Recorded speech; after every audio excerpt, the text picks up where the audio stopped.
Hello and welcome. My name is Richard Salhaney. I'm the president of the Richmond Health Network. You know, being diagnosed with cancer can be life-altering. Yet thanks to the latest advances in cancer-fighting technologies and medically proven effective treatments provided at our comprehensive Center for Cancer Care right here on Staten Island, we are seeing more and more positive outcomes, restoring hope to patients and families.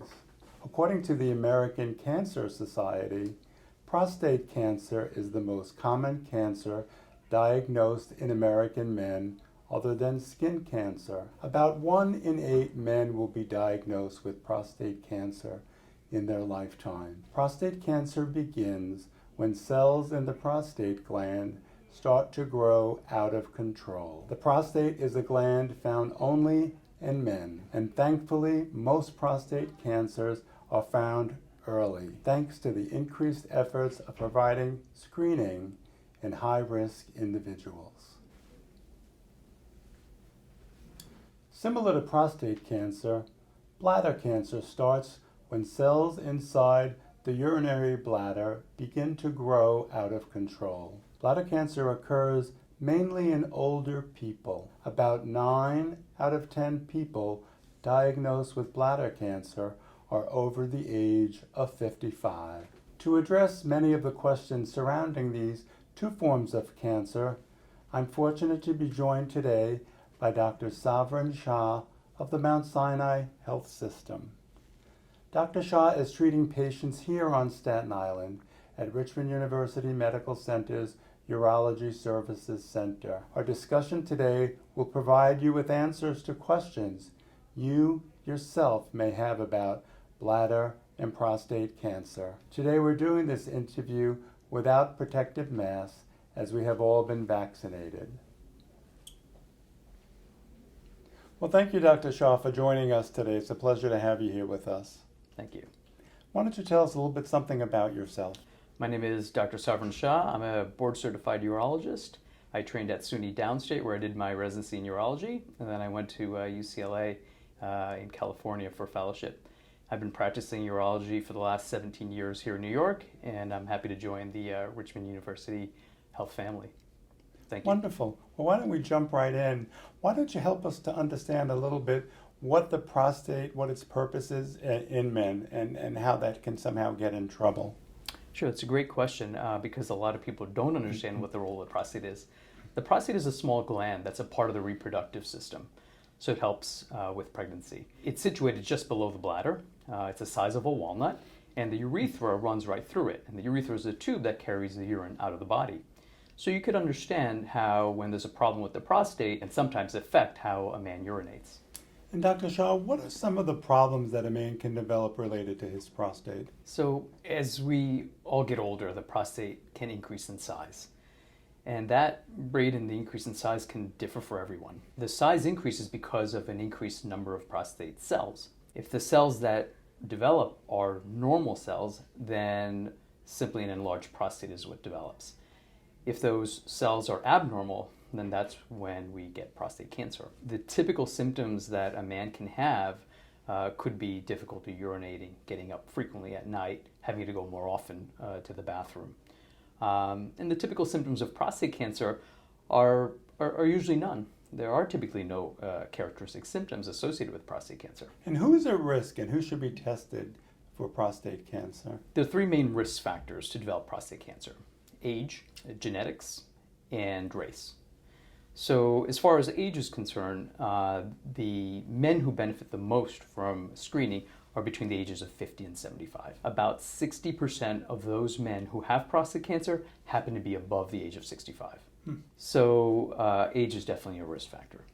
As far as genetics is concerned, if you have a first-degree relative who has prostate cancer, and a first-degree relative means a father or a brother, then your risk of developing prostate cancer is 9 times greater than the general population. As far as race is concerned, African American men and Caribbean men of African ancestry have a much higher incidence of prostate cancer. And the frightening thing is that when those men develop prostate cancer, the severity tends to be much higher. So in summary, the men who most benefit from screening for prostate cancer are men between the ages of 50 and 75. 60% of the men who do have prostate cancer happen to be above the age of 65. As far as race is concerned, African American men and those from the Caribbean of African ancestry have a much higher incidence of prostate cancer. And when they do develop prostate cancer, they tend to be a higher risk, a higher grade. As far as family history is concerned, genetics plays a big role. If you have a first-degree relative who has prostate cancer, then your incidence of developing prostate cancer is 9 times higher than the general population.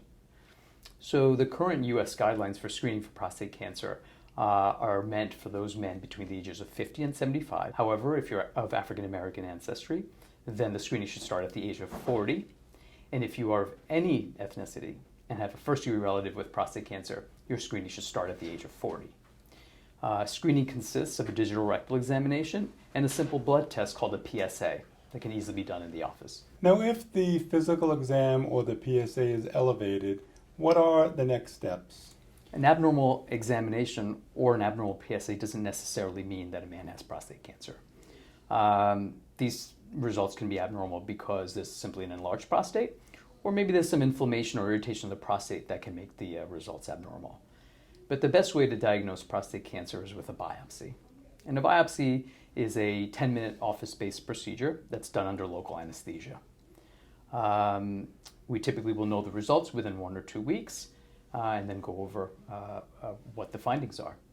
Sometimes we can also use genetic testing or MRI to get a better understanding of what's happening with the prostate. So if a patient is diagnosed with prostate cancer, what could be done about it? So fortunately, prostate cancer is a very slow-growing disease, and about 98% of the men who have prostate cancer can easily be cured and have at least a 10-year life expectancy. This gives us ample opportunity to have a full discussion about what the best course of action is. There are some men who have a low-grade, low-volume prostate cancer that can safely be just monitored. And this is called active surveillance. Active surveillance means that we'll repeat the PSA, maybe in every 3 or 4 month intervals, and perhaps even consider repeating that biopsy 2 or 3 years down the line again to make sure there are no other changes. And if at any point we feel that treatment is necessary, we could safely institute the treatment at that time without necessarily losing out on an opportunity to cure. If a prostate cancer is moderate or high grade, then it's probably best treated with radiation or surgery. Luckily nowadays the technology is so good that we can administer these therapies with very minimal to no side effects. Nowadays surgeries can be done with very small incisions, and oftentimes a man can go home the very next day. There is a novel procedure that was recently approved by the FDA called HIFU, High Intensity Focused Ultrasound. And this is a treatment for a select group of patients who have certain low type and low volume prostate cancers. It involves using radio frequency waves, very concentrated radio frequency waves, to cause a burn and to destroy prostate cancer cells. The benefit is that it could treat a part of the prostate and not necessarily involve the entire prostate.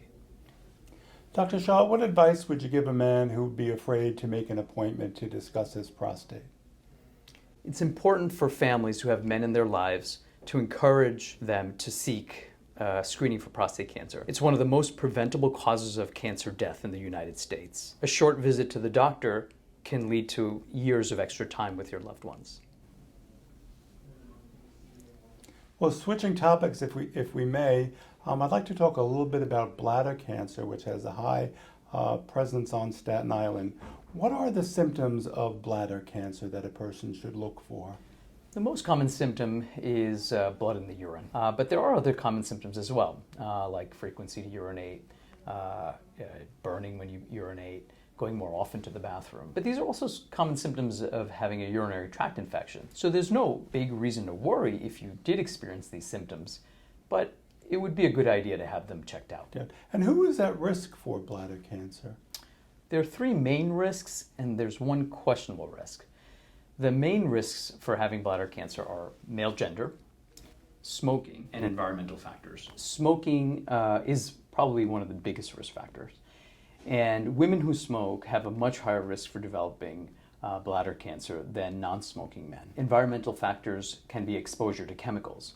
And people who can be exposed to these chemicals are hairdressers, machinists, metal workers, painters, textile workers, and firefighters. But I don't want to scare people who are working in these industries, and they don't have to go run out and see their doctor. But certainly if they develop any symptoms that are concerning, it'd be a good idea to get checked out. And when they go to the physician, how is the diagnosis made? So sometimes a diagnosis of prostate cancer is suspected based on an incidental finding on some form of imaging or x-ray that was done for other reasons. But probably the most common, as I mentioned earlier, would be seeing blood in the urine. And if somebody came in and I suspected that this is what we had to look for, we would do something called a cystoscopy. And a cystoscopy is placing a small flexible scope into the urinary tract to just take a look at the bladder. It offers a much better view than any imaging test can offer. And would you take a biopsy during that cystoscopy? So typically biopsies are better done under anesthesia, and a cystoscopy is done in the office. So if we did see something that's concerning, we'd schedule that for the operating room with anesthesia. And in the operating room, our goal would be to scrape out whatever suspicious areas that we saw so that pathologists can look at this under a microscope and then give us some more details about what it is that we're looking at. And so once the person has the diagnosis of bladder cancer, what are the treatments available to them? So many times the shaving procedure or the scraping that we do in the operating room should be sufficient. But the problem with bladder cancer is that it can come back. There are certain characteristics that we need to know. And one of the most important thing is how deep into the bladder is that cancer going. If cancers are just superficial, meaning just on the surface of the bladder, perhaps no additional treatment and just monitoring. Certain types of superficial or surface cancers can be treated by giving medications into the bladder. Certain more aggressive types of bladder cancers may be best treated with surgery. Rarely, well, I wouldn't say rarely, but in highly select patients, you can even spare the bladder and just remove a part of the bladder that is affected by the cancer. So in closing, with regard to prevention, would you endorse smoking cessation for patients? There are so many reasons that a person shouldn't smoke. Not smoking is one of the best ways to prevent bladder cancer. There are so many other health benefits as well. Thank you for being with us here today. Thank you for having me. Well, I hope you've enjoyed the program this afternoon. My thanks to Dr. Shah for being with us this afternoon and providing his knowledge and expertise. I hope we've been able to answer some of your questions about bladder and prostate cancer. For more information about Dr. Shah and these cancers, you can visit him at 1200 South Avenue on Staten Island, or to schedule an appointment, you can call his office at 718-370-1400. Thank you.